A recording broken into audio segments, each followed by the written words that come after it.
नमस्कार दोस्तों, कैसे हैं आप? मैं हूँ गौरव, रे है ट्रांसफॉर्मेशंस। फिलहाल भारत हमारा थर्ड लार्जेस्ट स्टार्टअप इकोसिस्टम का एक तरीके से हिस्सा है या थर्ड लेवल पे है ओवरऑल वर्ल्ड में जो स्टार्टअप इकोसिस्टम है। और इस चीज़ को हमारे देश के फाउंडर्स या न्यू एंटरप्रेन्योर्स एंड इन्वेस्टर्स बहुत ओवरहाइप्ड वे में सेलिब्रेट भी करते हैं और इसके ऊपर काफ़ी बड़े-बड़े इंटरव्यूज़ एंड पॉडकास्ट में ऐसा बताया गया है किस तरीके से भारत तरक्की पर है। और उसी समय हमें ईडी की कार्रवाई जो पिछले 6, 7, 8 महीने में देखने को मिली और उसके बाद इस तरह के केसेज़ जैसे कि प्रोबो पे जो प्रोबो ओपिनियन ट्रेडिंग प्लेटफॉर्म है, बताते तो वैसा ही है, बट उसके बाद जब ईडी ने उनके गुरुग्राम और ये जींद के ऑफिस में एक तरीके से रेड करी, उसके बाद ये बताया गया कि किस तरीके से वो ऑनलाइन बेटिंग और ऑनलाइन गेमिंग को बढ़ावा दे रहे हैं और उनके 284 करोड़ रुपए के 284 करोड़ रुपए के एसेट्स भी सीज किए कर दिए गए। अभी रिसेंटली मिंत्रा से भी इस तरीके की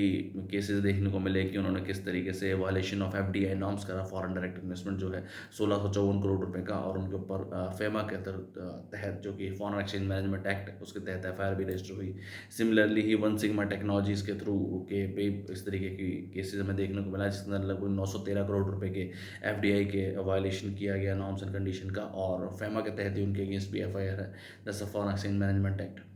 उसके अलावा पेटीएम और उसकी सब्सिडीज़ पे एक तरीके से एफएमए का ही एक्ट है, उन पे भी लागू है, और अप्रैल 2025 में उनको नोटिस भेजे गए कि किस तरीके से लगभग 600 करोड़ रुपए का 611 करोड़ रुपए का वो मामला है। उसके अलावा एक ग्लोबल फॉरेक्स एक्सचेंज है या ट्रेडिंग प्लेटफॉर्म है ओक्टा एफएक्स, उनके ऊपर भी पीएमएलए एक्ट जैसा prevention of money laundering 800 crore रुपए का एक तरीके से केस एफआईआर भी है, और उनके ऊपर कार्रवाई चल रही है फेमा के तहत भी कि किस तरीके से वो फेक केवाईसी या म्यूल अकाउंट्स या शेल कंपनीज के थ्रू ग्लोबल फॉरेक्स ट्रेडिंग कर रहे हैं जो कि अनऑथराइज है, अनऑथराइज चीज़ें कर रहे हैं। तो जब इस तरीके के केसेस हमें दिन ब दिन देखने को मिलते हैं या काफ़ी बड़ी तादाद में देखने को मिलते हैं, तो ये हमारे स्टार्टअप इकोसिस्टम्स में, इन्वेस्टर्स में या और जो ये प्रॉपर सिस्टम है उस पर काफ़ी सारे सवाल उठाता है। ऑल्दो हमारे देश के काफ़ी सारे इन्वेस्टर्स इस चीज़ को ओवर हाइप वे में बताते हैं, इंटरव्यूज़ में, पॉडकास्ट में बहुत ही ट्रांसपेरेंट लेवल पे बताते हैं कि किस तरीके से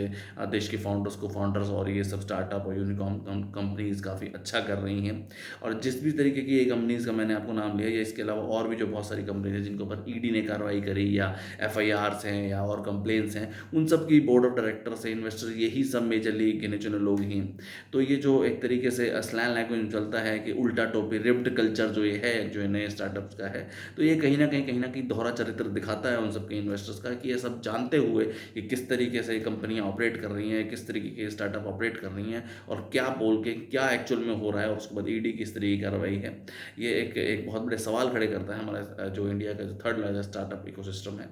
और उनका इन्वेस्टर्स का चरित्र भी दिखाता है। जय हिंद,